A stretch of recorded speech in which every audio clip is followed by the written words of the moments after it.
poderia ser abordado da noite de hoje. É curioso que desses meus vários ensaios, todos eles, de alguma maneira, têm como ponto de partida algo mágico, celestial, luminoso, espiritual, ritualístico, ancestral, cósmico, misterioso, profundo. Quer dizer, talvez não seja por acaso que, ao pensar sobre o infinito, o meu léxico de conceitos e possibilidades, eles tratem todos de nomes que, de alguma maneira, se tornaram abstratos ou em desuso para os dias de hoje. Talvez uma palavra... O que seria, então, uma palavra mais decadente do que a ideia de sublime, não é? É também um exercício que eu compartilho com vocês de pensarem para onde é que foram essas todas nossas grandes e eloquentes, imensas palavras, não é? Eu estou me referindo especialmente às palavras que funcionam como paisagens, grandes paisagens, paisagens imensas ou paisagens que conseguem diagramar relações entre posições muito longínquas. Quero insistir, então, nisso. Parece que uma outra maneira para falar do sagrado, um sagrado que se vincula a uma matéria espiritual, mas também um sagrado que muitas vezes é traduzido como religação. Não sei se já ocorreu para vocês considerarem que a religação, portanto, vinculada ao vocábulo religare, só fazia sentido na medida em que existia um excesso sobre o cotidiano, algo que se projetava quase como uma excepcionalidade ou uma anomalia sobre o cotidiano. Quer dizer, não faz sentido propor ou articular uma religação entre aquilo que já está estabelecido como domínio do mesmo plano. Eu não preciso me religar, ou necessariamente me religar, com um objeto que esteja na minha mesma vizinhança de espacialidade. Com esse objeto eu posso ter, ou eu posso recorrer a outros conceitos que estão no campo proximal. Eu posso ter uma experiência com os objetos, constituir uma vivência com os objetos, ser atravessado e interpelado pelos objetos enquanto um acontecimento, mas daí existe essa palavra muito especial nas tradições filosóficas, nas tradições do pensamento, que é a ideia de uma religação, quase como um lançamento, não é? Um gesto meio comético, né? Um rastro de cometa, um rastro de abertura. Ora, qual seria a utilidade de me religar se não fosse também a partir de um impulso e um desejo que me vincula ao longínquo? E é daí que talvez entre a ideia de infinito. Infinito é um nome muito genérico. Geralmente ele está atravessado por uma noção de temporalidade. Não é o infinito como eterno, o infinito como inesgotável. Às vezes também o infinito ele é espacialidade. É um infinito que é profundo. O infinito como sem fundo. O infinito como aquilo que não tem angulação, que não tem diagramação. E de que tipo de possibilidade é essa do infinito? Eu tenho que pedir aqui uma licença para deslocar a minha câmera, porque de repente estou falando do infinito e vai começar a trovejar em cima de mim.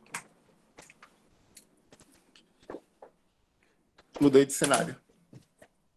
Estou falando de infinito, mas estou falando também de uma possibilidade da gente discutir todos esses outros acessos que ultrapassam o domínio do comum, o domínio da nossa experiência imediata. A gente chama isso de uma experiência de excepcionalidade ou de uma experiência de ligação com esses campos mais remotos. Alguém já falou do infinito, por exemplo, através do amor. Na maioria das vezes, o infinito também ele é propriedade dos campos extracotidianos, então a transcendência pela natureza, a transcendência por estados energéticos do corpo, a transcendência também intelectual. Os poetas adoram a ideia de que a linguagem ela tem qualquer coisa nela mesma de incomensurável. Em inglês tem uma palavra tão bonita para falar dessa qualidade poética, que é a ideia de boundless. boundless é aquilo que, de alguma maneira, não tem uma fronteira delimitada. Novamente, aquilo que excede uma cercania ou uma fronteira delimitada. Então, eu posso tentar, mais ou menos, tatear de uma maneira muito frágil, muito delicada, onde é que está esse acesso para o infinito. Ele pode ser investigado no campo da poética, ele pode ser investigado na tessitura da palavra, ele pode ser investigado como dilatação do corpo enquanto qualidade energética, por exemplo, dos exercícios físicos, mas também uma qualidade energética do corpo como presença. Imaginem o que é essa condição que a gente chama de atuação, atuação cênica, atuação performativa, atuações instalativas. Não é qualquer coisa como uma experiência de excepcionalidade ou extraordinariedade de estados não convencionais que se dilatam do corpo. E qual que é a fronteira dessa dilatação? Qual que é o limite desse possível? Até onde ele alcança? Muitas vezes ele é retratado também nos termos de infinito. Eu também já citei a ideia do infinito como uma possibilidade de dilatação ou de crescimento a partir desse excesso sobre o presente, sobre o corpo, sobre a vida cotidiana, e daí era de onde faria sentido falar da ideia de uma religação ou de um religare. No fundo, o infinito sempre foi uma palavra muito preciosa para uma outra vizinhança de termos e de conceitos que por muito tempo foram muito respeitados. A ideia de infinito não só no sublime, mas a ideia do infinito a partir do indelicado, a ideia do infinito naquilo que é muito trágico, a ideia do infinito também pelo que é muito quase de uma jardinagem ou de um cultivo muito delicado e muito singular. Então, como é que a gente está tentando alcançar, buscar, solicitar, convocar, invocar o infinito através das nossas portas do corpo e do presente? E quando nós invocamos esse infinito, de que solicitação, qual a solicitação que nós estamos carregando no nosso próprio corpo? Eu estou tentando mapear essa ideia do infinito, mas não fui eu que disse que o infinito ele tem uma propriedade habitualmente problemática, que é a ideia do inefável. O infinito em sendo sem fronteiras, sem fundo, paisagem imensa, religação entre o longínquo, o infinito não cabe dentro do enunciado e dentro da narrativa. E é aí que uma certa tradição velha e arcaica pensou o infinito não só como longínquo, mas o infinito como um mistério. Mistério é também uma palavra que entrou no nosso desuso, não é? Fazem mais ou menos 3 séculos de ciência e de condição de sujeito que afirma a sua humanidade enquanto um direito de autonomia e decisão. Ora, se eu reivindico essa autonomia máxima sobre o meu caminho, enquanto construção histórica e política, é óbvio que eu estou tentando enfrentar e, de alguma maneira, esgotar, confrontar essa noção de um mistério, que pode ser súbito, inesperado e, de alguma maneira, inconveniente a essa autodecisão, autonomeação, autogovernança, todas essas qualidades que foram construídas nesses últimos 3 séculos a partir, digamos, de um grande pacote de racionalidade chamada indivíduo. Como é, então, se eu tivesse que resumir esse problema numa pergunta, como é, então, que é possível e plausível ao indivíduo recorrer e acessar o mistério? Talvez esse seja o núcleo do meu problema. Será que a própria constituição da individualidade, enquanto valor central e soberano das nossas vidas, já não é em si um obstáculo para o nosso lançamento almático de alma espiritual, o nosso lançamento corporal na direção do mistério? Quer dizer, fazemos nós parte, em maior ou menor escala, de um certo acordo linguístico e político, onde o mundo se define a partir dos empíricos que a gente vê, da atualidade que a gente constitui, dos lugares e dos volumes sensíveis e reconhecidos enquanto presença, e tudo aquilo que, pertencendo ao campo do mistério, ao campo do inefável, ao campo do espiritual, se apresenta como uma matéria escura aos nossos olhos. Escura porque não se revela pelo sol. Escura porque não se esgota e não se reduz em atualidade, em manifestação de presente observável, constatado, mensurável. Como é que se constata, por exemplo, qual é o valor ou a densidade de mistério, de transcendência e de infinitude? Quais são os critérios estatísticos, lógicos, espacializados? Quais são os critérios linguísticos? Quais são os critérios de mensuração para avaliar a infinitude, por exemplo, de um conto ou do romance do Guimarães Rosa?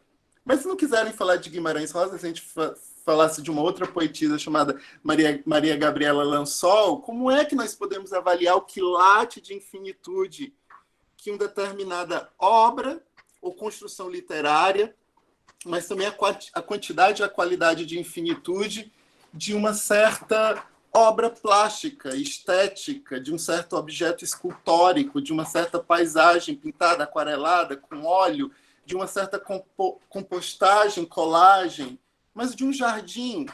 Onde é que se avalia a infinitude do jardim? Isso não é um problema só linguístico e poético que eu, de repente, constituí nos últimos meses. A tradição filosófica carrega essa ideia do que ela faz com o mysterium tremendum. Mysterium tremendum também é um conceito muito velho na tradição. O que é que se faz desse mistério? Um dos encaminhamentos que a tradição helênica ofereceu, não é exatamente a tradição aristotélica, mas é um outro fio de racionalidade que nós trouxemos e atualizamos na modernidade e depois a partir da ciência, e que informa e orienta os nossos corpos, é de que para a gente só faz sentido demover tudo aquilo que é do campo do mistério e do escuro, portanto, do desconhecido, se quiser, do inconsciente, do divino, do inalcançável.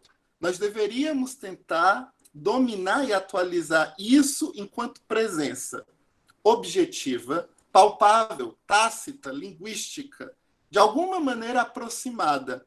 Porque o mistério, em sendo escuro e, sobretudo, infinito, ele não é exatamente uma posição muito confortável. Quem é mesmo de nós, na nossa vida absolutamente regular e funcional, capitalista, materialista, de alguma maneira disciplinada e hierarquizada também socialmente, quem é que está reivindicando o ilimitado ou o infinito? Na prática, a gente não gosta do infinito, porque uma vez que ele não é autogovernável, ele pode surpreender e não nos levar exatamente para o mesmo ponto dos nossos acordos e conveniências internas, psicológicas e políticas. Geralmente, nós solicitamos o infinito quando as nossas expectativas estão frustradas e nós nos sentimos abalroados de outros compromissos quase inevitáveis, dantescos, nefastos, medonhos, dos quais e para os quais nós também nos reconhecemos impotentes, e talvez nessa pequena brecha, nessa pequena fenda, para confrontar essas posições antagônicas, nós reivindicamos o infinito como uma explosão. Quer dizer, por favor, infinito, se manifeste que é agora o momento em que eu preciso de estilhaçamento para reconstituir minha liberdade. Veja que esse infinito ele é absolutamente utilitarista. Ele é um infinito parcialmente convocado segundo determinadas intenções e funcionalidades bélicas, geralmente de confronto e contraposição, muito longe de uma outra possibilidade, que se poderia chamar dos renunciantes, dos ascetas, dos iogues, dos místicos, dos buscadores dessa infinitude, como uma condição de presença cotidiana, uma condição de inscrição dessa não fronteira. Se você também quiser um dos nomes antigos, eu sempre achei curioso, e estou citando aqui esse nome quase em homenagem também a Tatiana, porque toda vez que eu vejo um educador físico, é muito importante para mim lembrar que o nome que os helênicos atribuíram para esse lugar digamos, da invenção da poética do próprio corpo, que virou hoje o educador físico, o nome era agonistarca. Agonistarca vem da ideia de agonos, da ideia do sem limite total e mais radical, da experiência de inscrição do corpo do outro nessa abertura da potência. Veja que eu não estou dizendo da abertura daquilo que é o possível, daquilo que é o previsível, o esperado, o conveniente, o adequado, o imaginado. O agonos, que também produz a nossa experiência de agonia, é também o mesmo agonos dessa posição deliberada de libertar o corpo do outro dentro do espaço, dentro do mistério, dentro da infinitude. Aí vocês depois se perguntem cada um, uns aos outros, o que foi que aconteceu com os agonistacas e qual é a relação entre eles e o CrossFit, por exemplo, não é? Essa coisa do corpo chapado e montado com uma finalidade produtivista, adaptativa na vida concreta e nos compromissos concretos da vida. Uma outra coisa é esse lugar do mistério e o lugar de uma infinitude que, uma vez inscrita sobre o corpo, disso sabem os poetas, mas disso também sabem os místicos, disso também sabem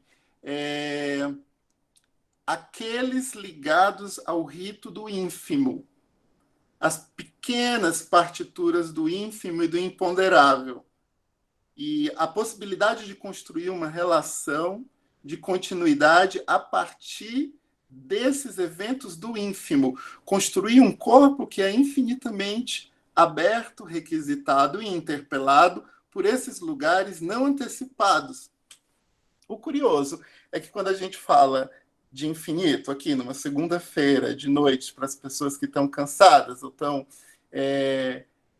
existencialmente cansadas pelo trabalho, mas também espiritualmente cansadas de toda pane e de toda morte, para que serve esse negócio de infinito? Assim?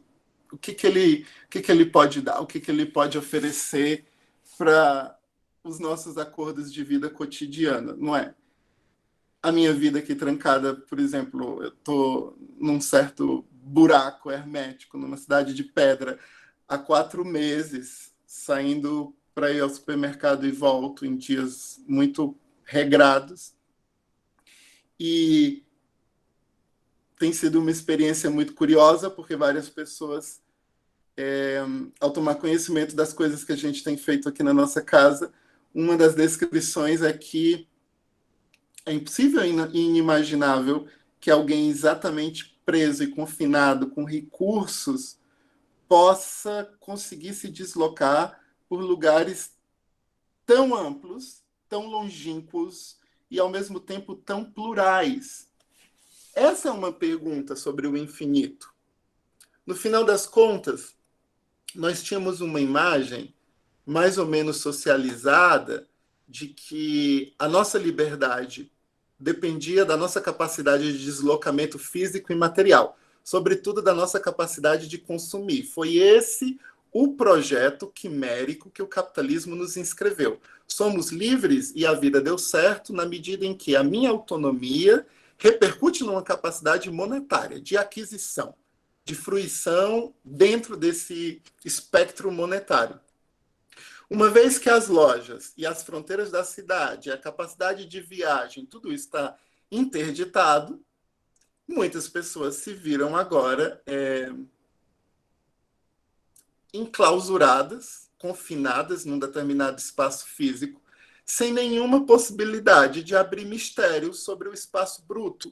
Não sei se vocês já pensaram, mas os alquimistas medievais, eles tinham uma ideia de que dentro da matéria bruta existia uma qualidade de preciosidade e de mistério que precisava ser invocada e destravada, expressada, revelada, comunicada, içada do abismo do mistério. Do ponto de vista material, isso era representado na ideia de você pegar uma pedra ou um metal sem valor e a partir da sua relação com isso que não tem valor, descobrir ali dentro a preciosidade, por exemplo, do cobre, da prata, do ouro, ou transformar um carbono bruto em diamante. Essa ideia que estava constituída na mística dos alquimistas de como é que dentro do absolutamente cotidiano pode saltar um fulgor indeterminado e inesgotável de mistério. Pelo amor de Deus, prestem atenção que isso que simplesmente parece linguístico, metafórico, poético e filosófico nunca foi tratado, nem no Ocidente, nem no Oriente, como uma qualidade meramente conceitual e abstrata. Aconteceu alguma coisa nos nossos últimos 200, 300 anos das nossas linhagens familiares, ainda bem que nós não fomos inventados há 200, 300, 400 anos, que todas essas grandes palavras do incomensurável, elas foram todas destituídas para um campo meramente alegórico e representativo. Veja, está escrito, para quem tem alguma familiaridade acadêmica com os discursos dos últimos 50 anos, é muito comum, numa certa ciência humana, ciências humanas e sociais de cunho de esquerda progressista, é muito comum que essas práticas emancipatórias de pensar o ser humano falem de uma poética da própria existência, ou uma estilística da própria existência. Como é que você constrói não apenas um corpo, mas um modo de vida belo, uma certa boniteza existencial. Quando eu falo de boniteza existencial, essa palavra geralmente entra nos ouvidos e na percepção corporal das pessoas como uma exigência de cabelo, de roupa, de maquiagem, às vezes como uma certa delicadeza de atitudes e de posturas. Mas veja que entre a cosmética e a atualidade das atitudes, no fundo, nós estamos querendo colocar e localizar que essa abertura do mistério teria que ser tangível. O mistério não pode ser mais tremendum. O mistério que já foi chamado de Abgrund, o sem fundo, o mistério que já foi chamado de agônico, o mistério que já foi chamado de vertiginoso, de imponderável, o mistério onde as próprias entidades que não são solares, nem claras, nem lineares, nem racionais operam.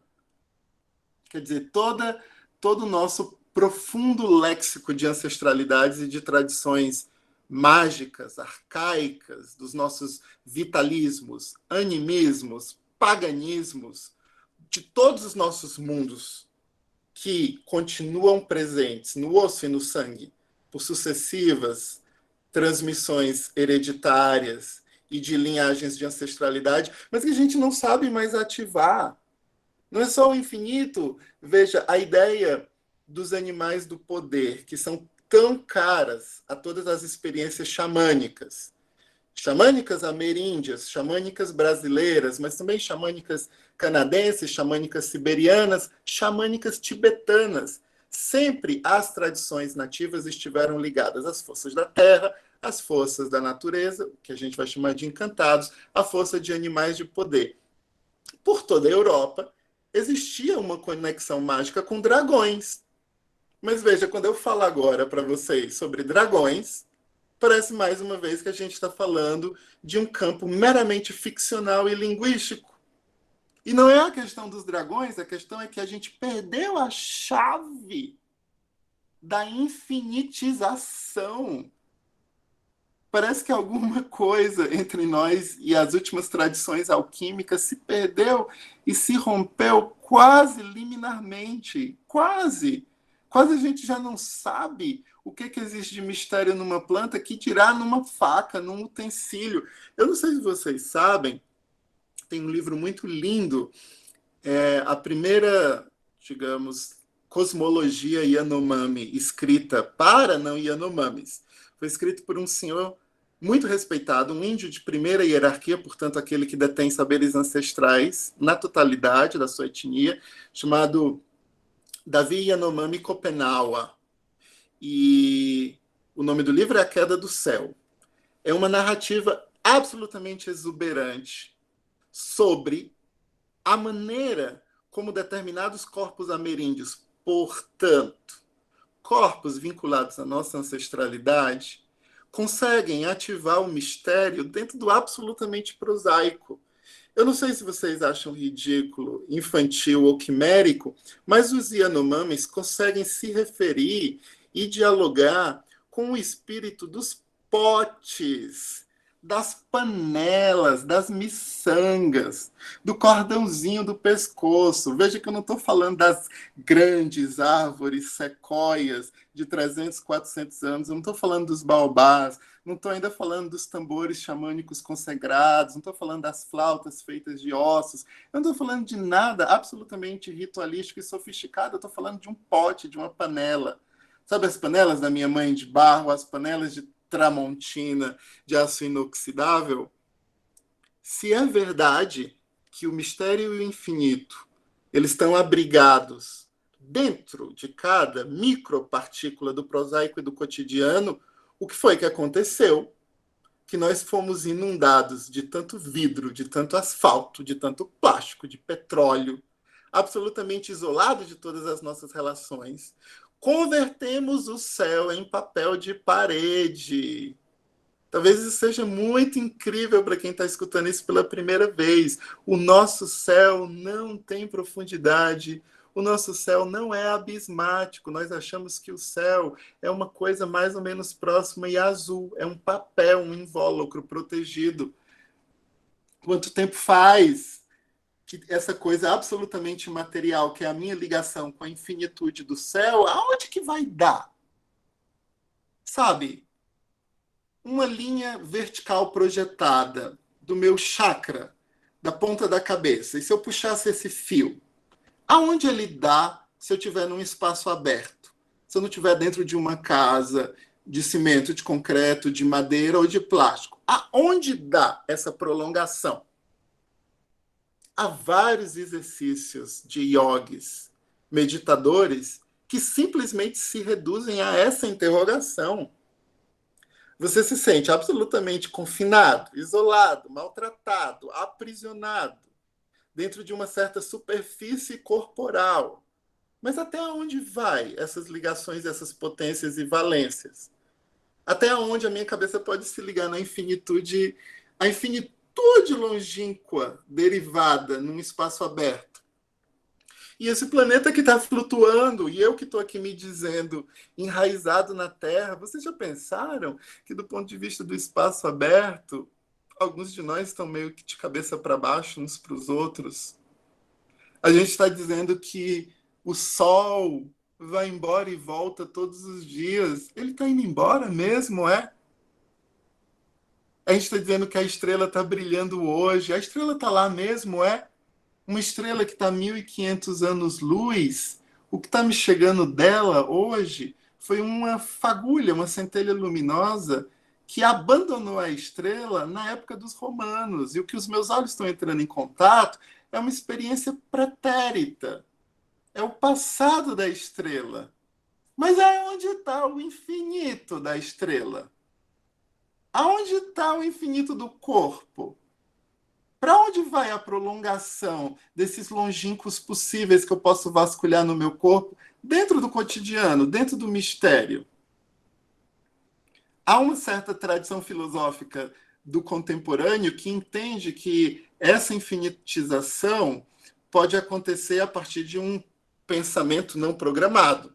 Eles chamaram isso de um pensamento pelo inaugural, chamaram de um pensamento pela imanência, um pensamento vinculado a essa capacidade de produzir o novo no presente, um presente inventivo. Mas essas tradições não falam de uma infinitização que coloque o pensamento no limite desse mistério. Porque essas palavras todas foram abolidas. A ideia a velha ideia do mysterium tremendum. Então,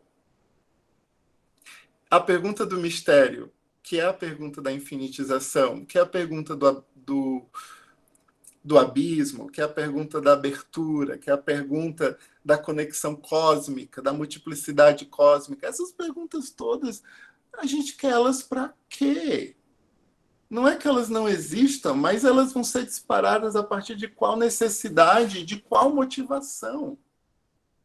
Antes que elas possam ser marcadas no corpo, é preciso responder: quem está precisando de infinito?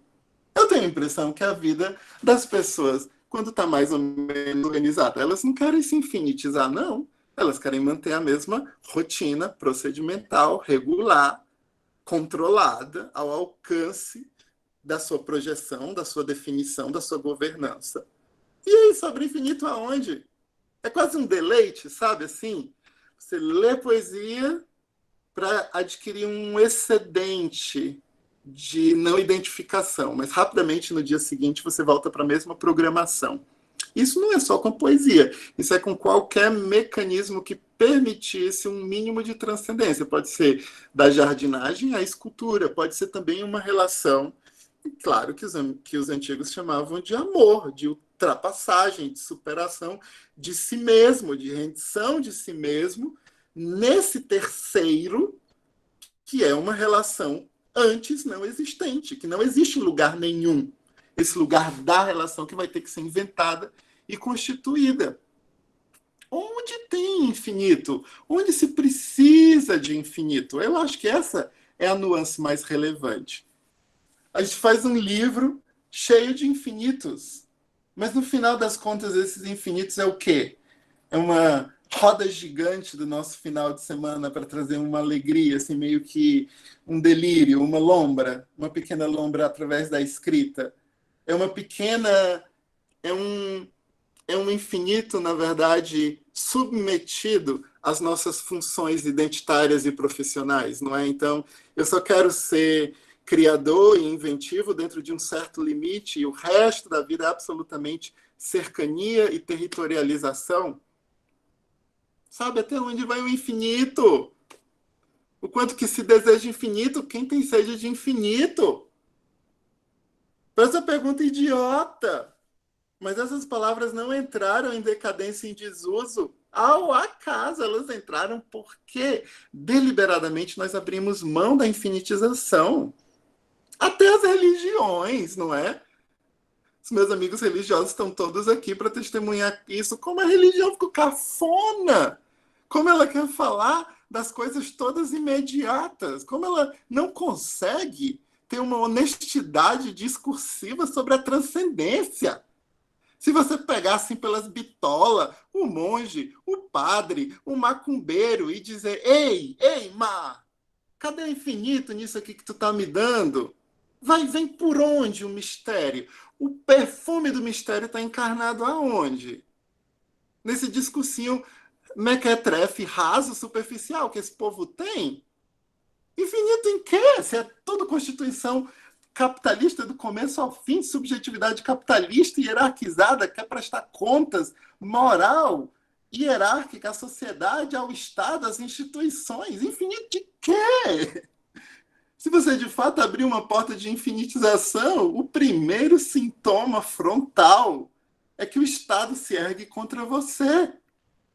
O Estado abomina a possibilidade de uma pátrida experiencial, um desterritorializado, se quiser um nome, um conceito modista, assim, essa ideia das pontas soltas, um rizomático, nada mais perturbador. E olha que ainda o rizoma está dentro do conceito de imanência e ainda está longe do mistério.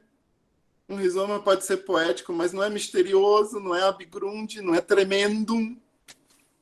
Quem quer infinito? E vai querer isso porque vai colocar o que em risco pelo infinito? Pela infinitização. Eu vou, então, falar uma última coisa para me aquietar e deixar isso reverberando, que é assim. O meu texto lá, que está escrito no livro, com a Berta, tem a ver com esse romance estrondoso do João Guimarães Rosa, que eu deixo como sugestão e tarefa de casa essencial antes que você morra. Assim, já disseram e não fui eu que disse, que a primeira vez que o Brasil consegue se narrar de um jeito absolutamente único e perturbador para o leitor europeu. Portanto, a vez pela qual o leitor europeu, lendo em português, não se reconhece, porque ali há uma dobradura linguística e ancestrálica muito particular, isso acontece no rompimento e na descontinuidade que João Guimarães Rosa oferece na literatura. Não fui eu que disse isso. E uma dos traços de genialidade desse rapazinho, que morreu novo, mas morreu já imortal, da Academia Brasileira de Letras, foi a ideia de que ele não só oferece palavras, mas ele ele solicita um mapa, uma cartografia de mistério que ele adere nas duas orelhas do livro, a partir da segunda edição do Grandes Sertões. E é curioso que todo mundo, os leitores apaixonados do Guimarães, aficionados, intoxicados pela letra, pela palavra, pelo logos, pelo sentido, pela afecção organizada dentro do código da inscrição da palavra, percorrem o romance inteiro e não se percebem, não se dão ao trabalho de reconhecer um determinado esforço delicado e propositivo que João Guimarães Rosa teve em solicitar um pintor chamado Poti e encomendar a esse Poti, por vários encontros continuamente sussurrados no ouvido do Poti, a abertura de duas margens como se fossem dois lados de um rio que não existe, que não pertence à palavra do romance, que não são os dois lados do Rio São Francisco geográfico, físico, empírico. São duas orelhas, mas na verdade são duas paisagens incomensuráveis. E aí o que acontece? Isso precisou acontecer, precisou ser lançado a partir da segunda edição do livro, portanto, já próximo da década de 1960. Nós estamos em 2020 e nesse transcurso temporal de 60 anos, uma única senhora, uma pesquisadora portuguesa, quando olhou para esse livro, se perguntou se a totalidade do mistério que é Guimarães Rosa, por vários críticos referido como uma obra de ferocidade na literatura, na estética, na política, no mistério, na mística do Brasil, se isso poderia ser resumido ao campo da palavra, do discurso e do sentido. E que talvez no Guimarães Rosa isso fosse ativado quando você descosturasse as páginas e soltasse, abre aspas, o redemoinho do livro. Olha que bonito a ideia, absolutamente inconcebível. Quantos vocês já se perguntaram se é possível uma mediação dita literária com a palavra, com o livro, com o suporte costurado do livro, aonde você sente, pegue uma faca, rasgue o livro, solte as folhas, abra o redemoinho das páginas e tente transacionar com as palavras dentro de uma outra dimensão de enfrentamento com o mistério. A professora Clara Holdman não fez isso, óbvio, mas indicou nas palavras assim, mais ou menos fugidias, de que poderia ser simpático alguém, talvez, descosturar o livro. Eu estou falando de livro, mas eu acho que a gente está falando de descosturar essa nossa vida mesquinha e besta.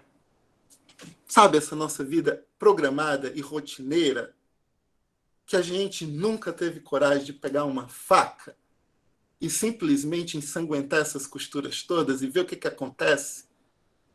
Porque o Estado diz que isso é inconveniente, a moral diz que é inconveniente, a nossa escola diz que é inconveniente, o professor diz que é inconveniente, o prefeito e o presidente da República dizem que é inconveniente. Tudo é inconveniente, menos 85 mil pessoas morrerem de um vírus.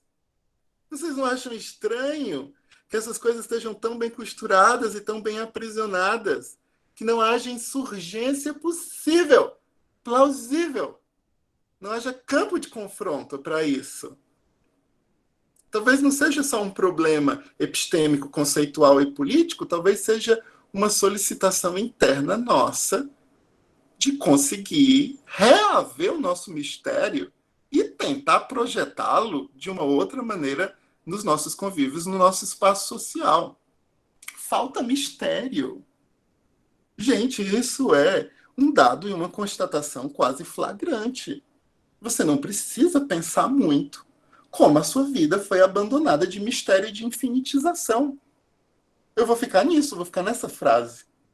Como as nossas vidas, na verdade, estão costuradas a partir da palavra, do sentido, da interpretação, da forma, do ponto final, do que se quis dizer, para onde que se quer chegar, de toda essa institucionalização que a gente chamou de pensamento, mas é só uma forma obediente de funcionar com o pensamento e de produzir a partir da palavra aquilo que é o esperado. Pelo amor de Deus! A gente nasce, toma um bocado de remédio, gasta um bocado de dinheiro para chegar com 80 anos e ter essa vida tão miserável, tão programada, tão boba, tão rasa. Eu já perguntei isso várias vezes à minha mãe. Toda vez que a minha mãe está doente, diz e pede para alguém rezar por ela e que ela tenha longa vida, eu sempre lembro ela e lembro, na verdade, todas as pessoas de: você está pedindo mais vida para quê? Sabe, sua vida custa muito. Muitos recursos materiais, espaço no planeta, relações cruzadas afetivas. Para quê? Outros 20 anos de uma vida boba e medíocre. Eu acho que a vida é muito alegre e pode ser muito divertida. Depende do que vai ser ativado nela. E falta infinito. Eu não sei se o infinito vai ser oferecido por uma literatura. A gente está lá, delirantemente, alucinadamente, escrevendo umas coisas e dizendo: vamos ver se isso dá uma pista para alguém. Mas é isso? É só isso? Sabe? Ir para o templo no final de semana, fazer uma caminhada na beira do mar, tomar umas cachaças de vez em quando, escrever uns versinhos, dar uns beijinhos e tomar banho de sol. É isso que a vida humana se resumiu. Essa alegoria meio boba e previsível. É isso que o infinito serve? São perguntas muito sérias, meu povo. E muito graves também. Vou me calar nisso. Pronto, Cavalcante. Muito obrigado, André Feitosa, por nos provocar o espanto diante do infinito, ou o espanto diante da inexistência do infinito em nossas vidas contemporâneas. E nós vamos, então, abrir agora para 2 blocos de participações, né, cada um com 3 falas. Então, quem quiser se pronunciar, por favor, liga o microfone e fala ao vivo.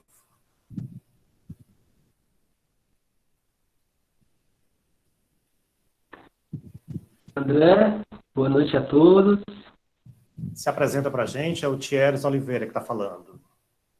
Boa noite, gente. Eu sou o Thieres, psicólogo, padre, missionário redentorista. Primeiramente, agradecer ao Cavalcante, né, mais um convite tão importante no percurso da minha história, assim, chegou num momento especial, né? Palavras também da Tatiane, não conheço todos do coletivo, mas me tocaram muito, né? Muito lindo, viu, Tatiane? Profundamente belo. André, que bom te ouvir, cara. Tu sempre leva a gente para as estrelas e depois faz a gente queimar que nem uma estrela cadente, né? Com as suas palavras, as suas provocações. André, eu queria deixar assim mais uma pergunta, uma provocação mesmo, que a gente pudesse pensar, já que começou tua fala falando da dimensão do religare, né? E aí eu fiquei pensando assim, quando a gente entra ou olha ou se abre para essa dimensão infinita, a pergunta é específica, e quando ela responde, né? Porque você pode olhar para o infinito como aquilo que é abissal, aquilo que é sem fim, como o topo da minha cabeça num céu que não é de papel e que é puro espaço sem fim. Mas quando algo desse religar e algo dessa conexão retorna, não só como um eco, porque pode um eco, eu jogo ele nas paredes de uma caverna, ele bate e volta para mim de um modo distorcido, mas partiu de mim, né? Então é pensar na possibilidade desse religar, mas que gera um diálogo, que gera mais do que uma simples vibração de retorno. A filosofia, quando ela olha para o horizonte, ela vê o mistério, ela vê o sem fim, mas tem uma parte também da tradição filosófica que, quando olha para o horizonte, ela vê um rosto, né? E ela vê uma resposta, ou um chamado. Então, era mais nessa dimensão. O que é que acontece com o nosso corpo? Talvez tentando responder às tuas provocações. O que é que acontece com o nosso corpo, com o nosso tempo, com as nossas instituições, quando o infinito responde? E lembrando que a gente está dentro de uma pandemia. Obrigado. Muito obrigado, Thieres. Vamos fazer um bloco de participações. Passamos, então, para uma próxima participação. Olá, boa noite a todos.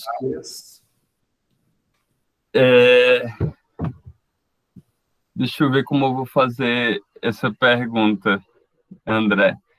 Não sei se é uma pergunta, na verdade. Eu já te escuto há um tempo bem considerável, já que a gente já é difícil dizer o que é, mas há um bom tempo essa coisa. E eu já fiquei pensando no que tu está falando, uma parte do que tu fala, se eu fosse parar, se eu simplesmente pegasse a tua imagem, eu diria que tem uma coisa, e aí eu não estou falando no sentido depreciativo, e aí é difícil, talvez com o tempo, falar sobre isso sem explicar, mas quase de uma fala moral, mas não é moralismo, quase de um sacerdote falando. Só que é um sacerdote que está falando da implosão de coisas. Aí me veio um tipo de nome de ser um tipo de anarco-sacerdote. O que, até onde eu saiba, não existe, assim, ou eu não conheço. Eu acho que são raros sacerdotes que são também anarquistas, ou anarquistas que são também sacerdotes. Eu não conheço nenhum dos dois, para ser sincero, mas imagino que tenha como existir. Mas um anarco-sacerdote é uma mistura muito curiosa. Eu não sei se isso faz sentido para ti, e se fizer, como é que se pode, o que é que significa defender ao mesmo tempo numa posição de sacerdote, que é alguma posição que clama alguém a um lugar, mas depois de clamar esse alguém a um lugar, diz que não há lugar, o que não deveria haver lugar, o que deveria haver o abismo. É uma posição muito curiosa, eu acho. Obrigado, Yuri Salles. Yuri Salles e o Thieres Oliveira também integram o 8º título do Coletivo Insopitáveis, Infinito, Espírito Experimental. E mais uma participação, então, para abrirmos para o André. Roxane, por favor. Me apresentando, é uma satisfação estar aqui, primeiramente, de rever André aqui, mesmo que assim pela telinha. Né? Para quem não me conhece, eu sou Roxane, eu sou psicóloga, astróloga. Me tocou profundamente a tua fala, André, assim, mexeu com muitas coisas que meu momento, o momento de todos, então não sei se eu vou conseguir elaborar a pergunta, porque eu estava tentando sintetizar aqui, o Yuri falou, né, me passou muito, assim, você falando desse esvaziamento do sagrado, né, somos pessoas que compartilham, nós dois, né, temos uma trajetória com o sagrado parecido no sentido das religiões africanas, da questão com o corpo, e dessa busca. Então, André acompanhou, por exemplo, no momento que eu fiz a iniciação do candomblé, e não acompanhou o meu momento de retirar de lá, por anarquia, nesse sentido, e por perceber que o que você colocou na sua fala, que eu achei brilhante, assim, as religiões se esvaziaram e não tem mais essa religação. Então, a gente está buscando uma fome e a gente não sabe onde, e precisou haver esse colapso para que cada um possa encontrar a busca desse sentido, desse sagrado, né? Então, até os gurus têm que... Eu concordo que é o anarquismo, né, desse sacerdócio aí, e que isso me vem muito pensar que a religiosidade, essa religação com o sagrado, ela se dá de inúmeras formas, também não tem um momento definido, nenhum tempo, isso é muito para cada um. É muito complexo de falar disso aí, porque tem muita coisa que é sentida, e na tua fala, eu senti assim, como um bom, hoje para quem não sabe de Vênus, que é a deusa que fala do amor, né? O planeta que fala do amor, dos valores, da beleza, está em Gêmeos. André é geminiano, né? Então, Gêmeos tem essa coisa, essa característica de ser psicopompo. Psicopompo, ele traduz um mundo para outro mundo. E eu senti essa fala assim. E acho que o infinito, a busca da totalidade, buscar, nós buscarmos entender que não temos consciência do divino, nós somos a consciência desse divino. Isso é muito doloroso, né? Para alguns tem idas e vindas, no meu caso, assim, nossa, né? A Cavalcante também, que me acompanha há um tempo, sabe de quantas idas e vindas, e acho que nós, coletivamente, estamos passando por esses momentos, até porque tem vários planetas retrógrados no céu, estou falando aqui com a simbologia da astrologia, e retrógrado fala de rever, revisão, recontar, de repente é recontar uma história, parece que a proposta de trabalhar com palavras é uma proposta de trazer o sagrado recontando nossas histórias, nossas narrativas, e recontando com o novo, de forma nova. Digo isso porque é uma sensação de esvaziamento e de que, assim, é como se fosse o fim do mundo mesmo, assim, o fim do mundo, onde a gente não sabe, de forma nenhuma, qual é esse roteiro que vem para ir, para frente. Então, a pergunta, que eu nem sei se é uma pergunta, é se você consegue perceber que essa reconexão, que essa conexão com esse sagrado verdadeiro, e que o nosso coletivo também, nosso momento político pede, ele pode ser feito, sabe? E eu pergunto isso porque também me perguntaram numa live se eu achava que... Eu sou junguiana, né? Então a gente sabe que tem um autor chamado Byton que ele fala que nós estamos passando do momento do patriarcado, que entrou em colapso, para, por meio de uma dialética, chegarmos pela alteridade, chegarmos a essa totalidade, que aí seria se a gente conseguir vencer essa pandemia, vencer esse esvaziamento do sagrado, e tudo ficar bonito. o final ser o final feliz, que é o que eu desejo, né? E muitos desejam. Só que a gente não sabe, e isso também provoca esse mistério, essa busca que a gente faz sem saber respostas. E aí eu não vou nem me alongar aqui, porque eu tô assim, só queria te dizer que me despertou muita coisa a tua fala, muita coisa mesmo. Até pelo meu momento agora, enfim, eu vou me manter silenciosa. Eu queria dizer que, desde a abertura, né, a forma como foi apresentado aqui o encontro também. É isso. Muito obrigado, Não sei se Roxane. foi clara, né? Se deu para claro, se propiciando aquela clareza de Mercúrio em Peixes. Bom, André, a palavra é sua.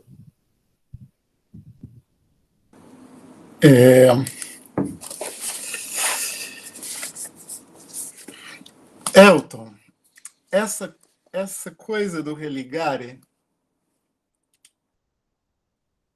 ela é uma particularidade muito delicada de ser pensada. Eu tenho várias ressalvas com esse nome, com esse conceito, mas, sabe, quero compartilhar contigo exatamente essa expressão. Foi um professor de arte, ateu e comunista, que há poucas semanas, pela primeira vez, conseguiu ativar essa outra dimensão do religare, que para mim nunca foi exatamente elaborada ou clara. Esse meu professor, pintor comunista, de famílias de avós do Partido Comunista Português, teve uma longa ditadura portuguesa, ele trabalhava na clandestinidade distribuindo panfletos desde criança, portanto um homem super comprometido politicamente.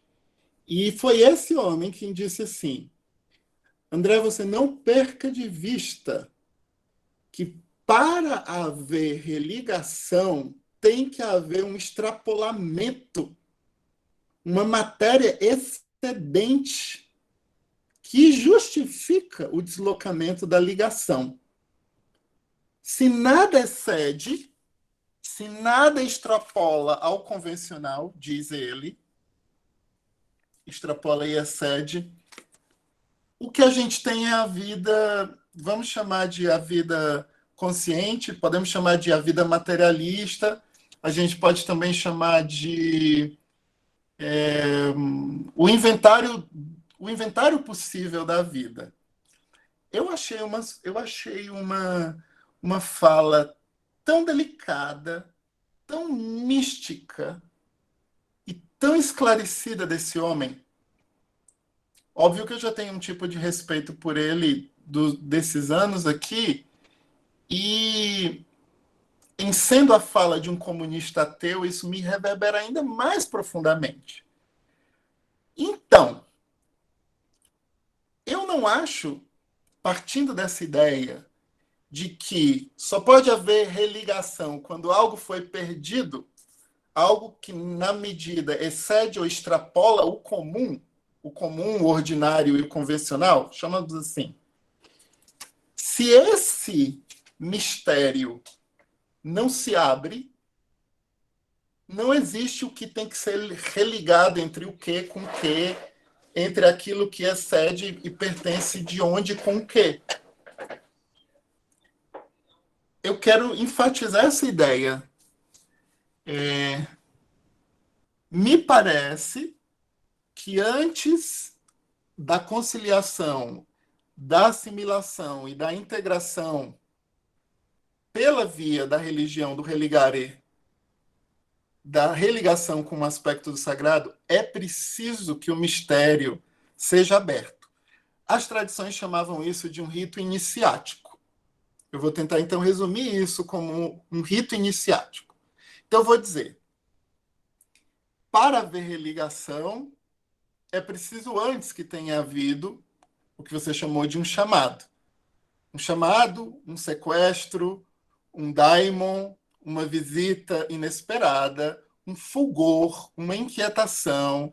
Alguém pode chamar de uma cobrança espiritual, pode chamar de um tipo de vertigem. Alguma coisa tem que perder o lugar. Daí que a iniciação há um deslocamento de lugar. E as iniciações, do ponto de vista antropológico, estão relacionadas com a ideia de passagem, travessia e liminaridade. Então, algo me chama, me toma ou me sequestra, me desloca liminarmente, e a partir desse excesso eu tenho que fazer uma ligação. Vamos tentar resumir isso.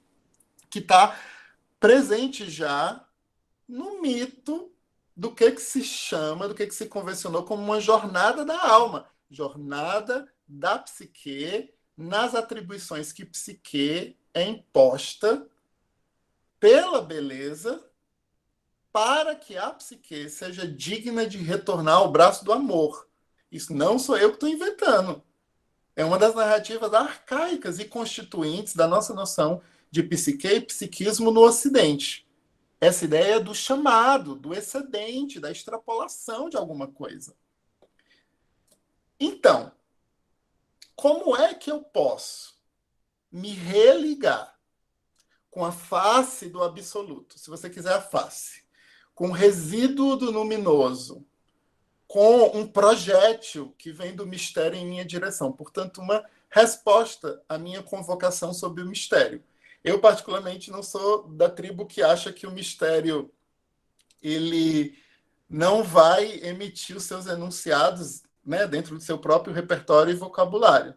O mistério interpela também. O mistério tem seu campo de direcionamento, embora não funcione nas nossas mesmas regras do jogo de agência, atualização, corporeidade. O mistério tem os seus modos de produzir vertigem, que a gente vai interpretar como uma cobrança ou uma solicitação, uma tentativa de integração.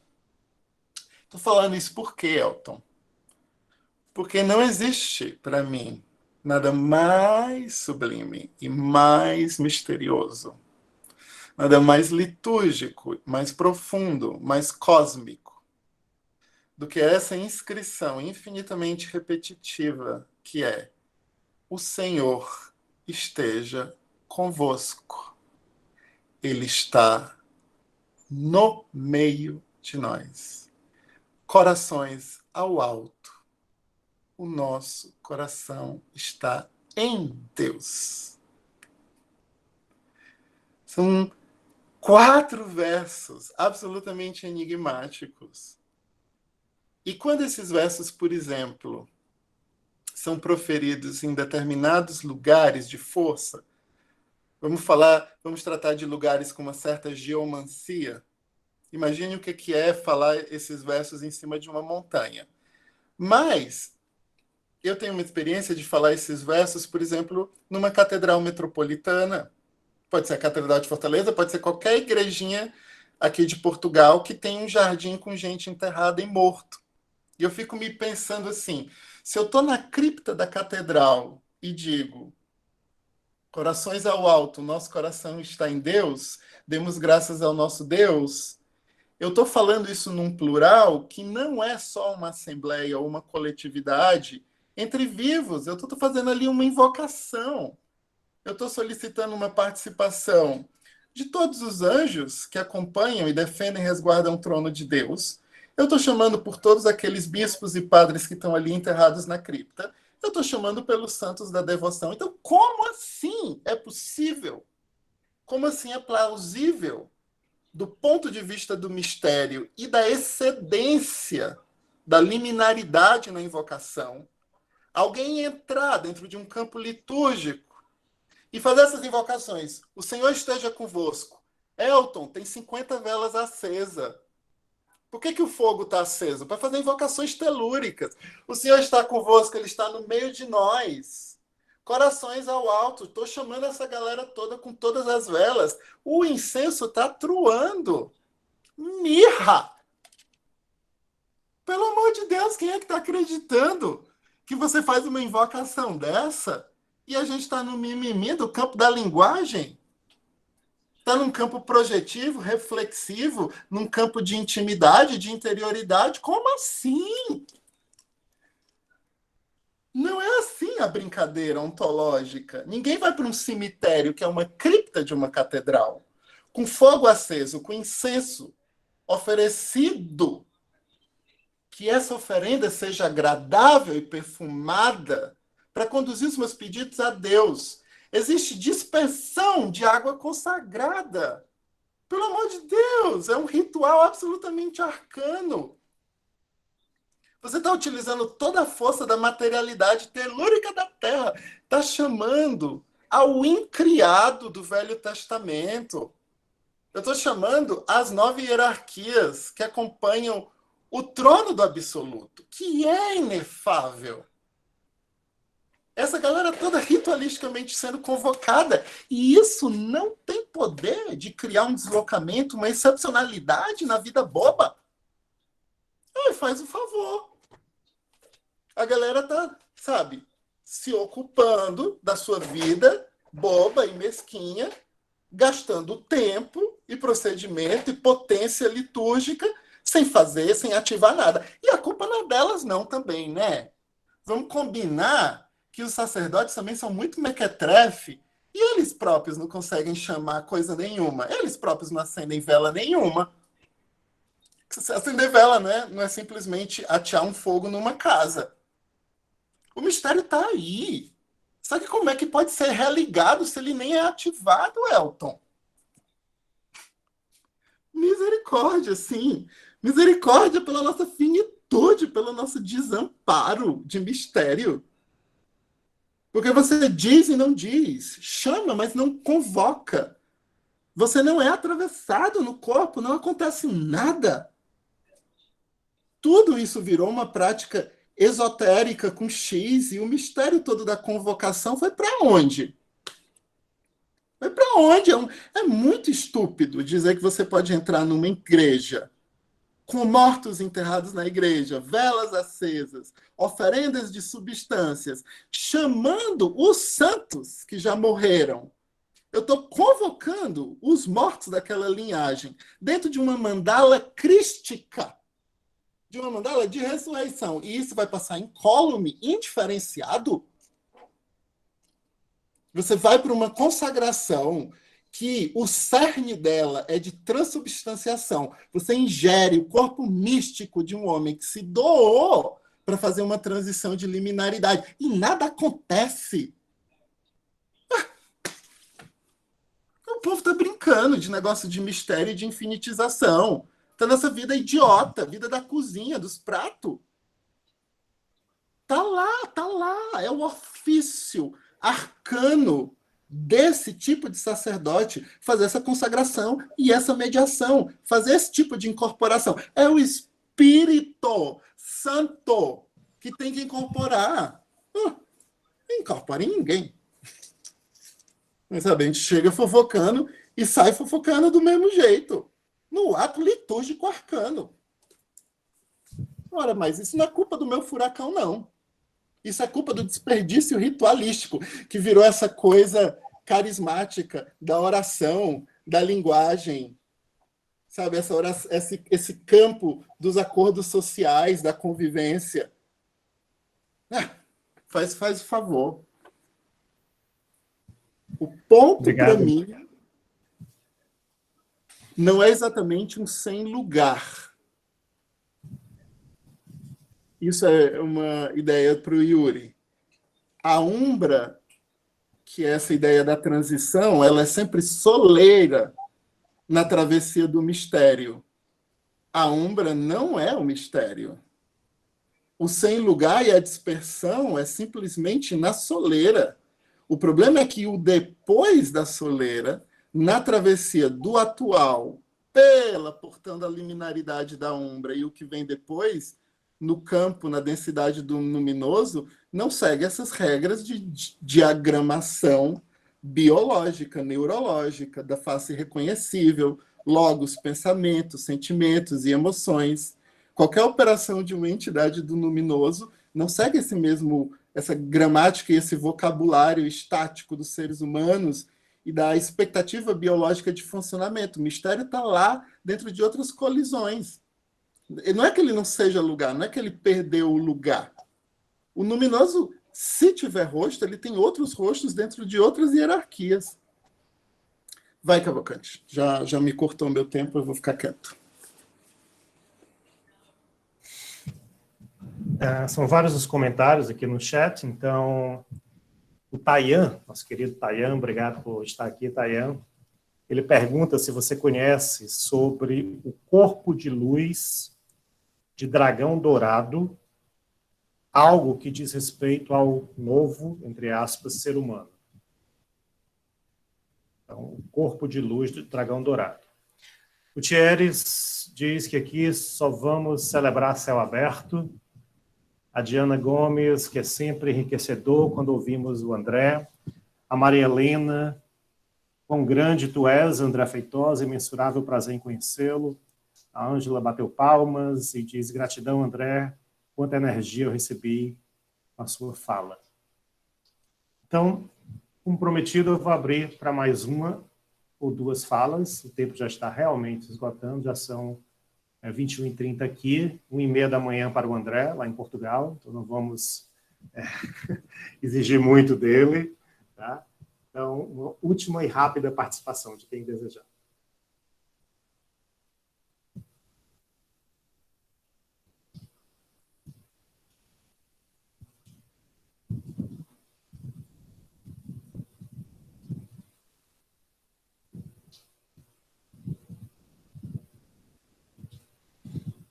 Bom, então, André, chegamos nessa finalização, devolvo para ti a palavra final e alguma resposta que você tenha para o Tayan e as considerações finais, e já agradeço a cada um de vocês, foi muito bom encontrar tanta gente querida que eu não vi há muitos anos, reunidos aqui hoje nessa roda de conversa virtual, né? Conhecer gente nova, agradeço a participação das autoras do coletivo, o Antônio Leiton, a Berta Ponte, a Fernanda Massagarte, a Caroline Pereira, a Michele Salles, a Patrícia Lemos, o Renan Citol, o Sávio Mariano, a Tarsila da Costa, estou vendo aqui, a Tatiana Zilberberg, o Thieres Oliveira, a Tiziana Paiva e o Yuri Salles. Com você, palavras finais, André.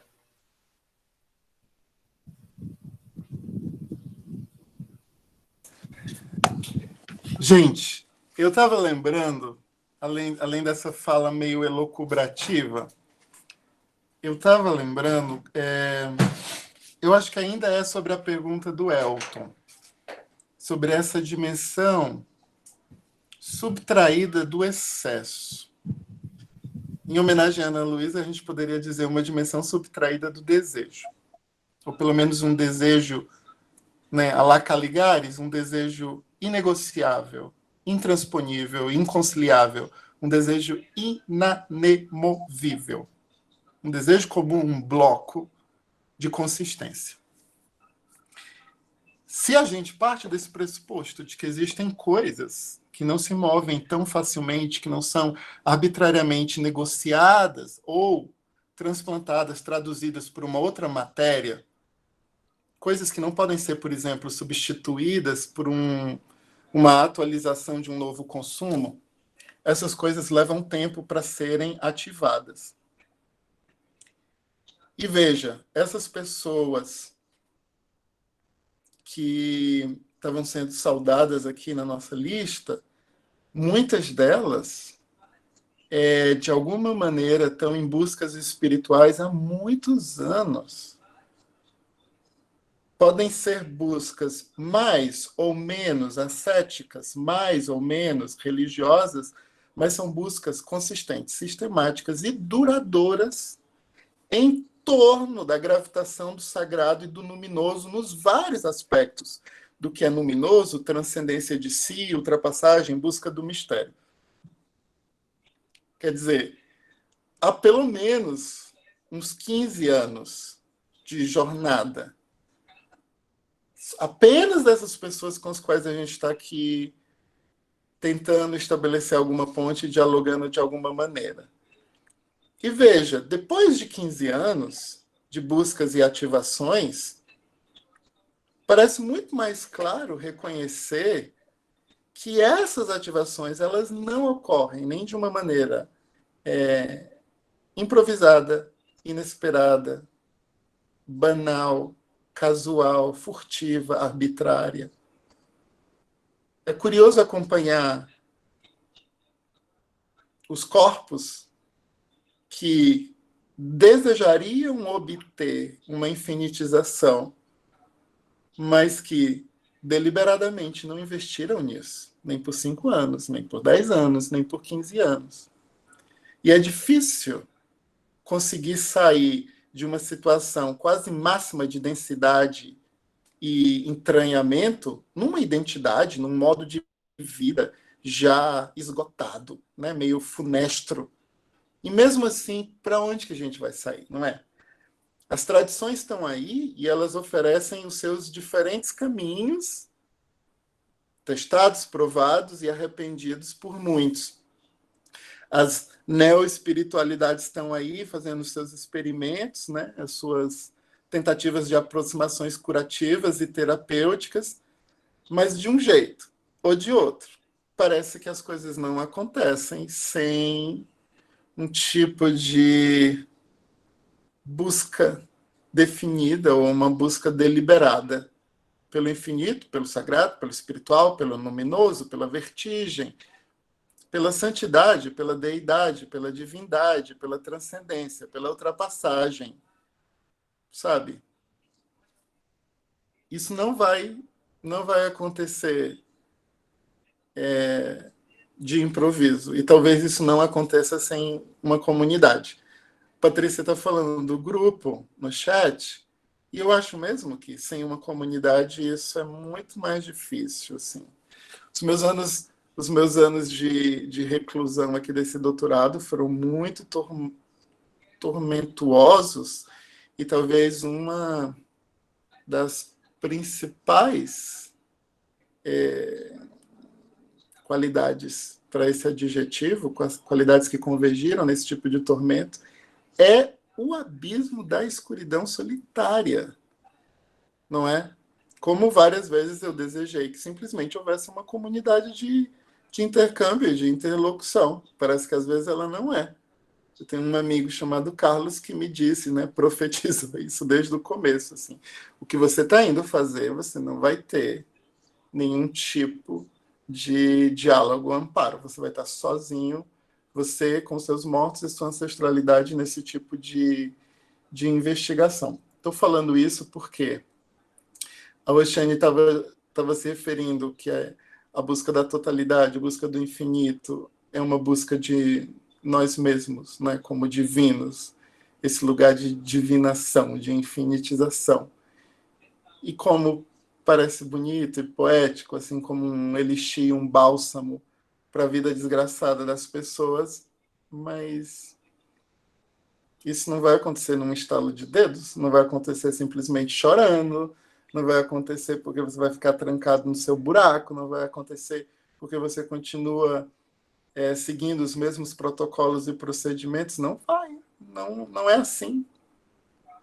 É daí que a antropologia tem esse nome tão bonito, que é a liminaridade.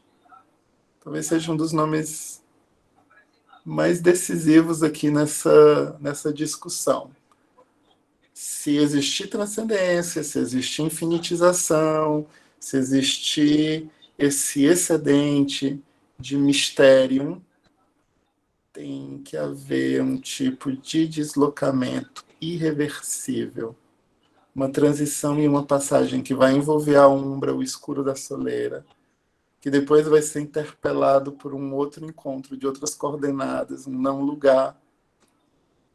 E essa liminaridade própria dos rituais, esse lugar de assombro, se isso não é ativado, não vai acontecer nada de abertura significativa. A gente vai continuar dentro do mesmo campo da semântica, do sentido, das palavras, dos alcances que a poética pode dar, mas nada muito longínquo disso. Assim. prestem atenção nessa ideia. O rito exige uma condição de deslocamento, de gravidade, de travessia. Essa travessia, se ela não for ativada, não há nada associado a nenhuma das palavras do mistério. Nenhuma. Eu adoraria acompanhar essas jornadas com todas as pessoas, mas eu vou descobrindo que elas também não dão um passo dessa transcendência. Esse é o ponto. Não é só um nome. A religação não é um nome, na verdade. Ela não é feita dentro de um campo seguro ou distanciado. Ela não tem um domínio antecipado. Parece óbvio dizer isso. Se a religação é feita a partir de um excedente, daquilo que transcende, ela não pode operar dentro das regras do cotidiano e da conveniência, das regras de uma certa fronteira do possível. E essa conversa ela pode ir se especificando assim em muitos caminhos e em muitas tradições. A tradição do Cristo cósmico, por exemplo, é uma tradição de infinitização. A tradição dos orixás, das forças telúricas, é uma tradição de infinitização. Se você quiser chamar as divindades dos chapiris, dos Yanomamis, né? Um chapiri, por exemplo, de um beija-flor, que um determinado xamã carrega numa oca dentro do peito, é uma tradição de infinitização. Se você quiser falar de um kami, que é uma entidade tutelar dentro das tradições do shintoísmo, é uma divinização e, portanto, um tipo de transcendência e uma infinitização. São ontologias distintas, mas todas elas com seu rito de deserto, de noite escura da alma, de travessia, de abismo. E aí fechar esses nomes é fechar essas passagens. Não foi por acaso que foram fechadas.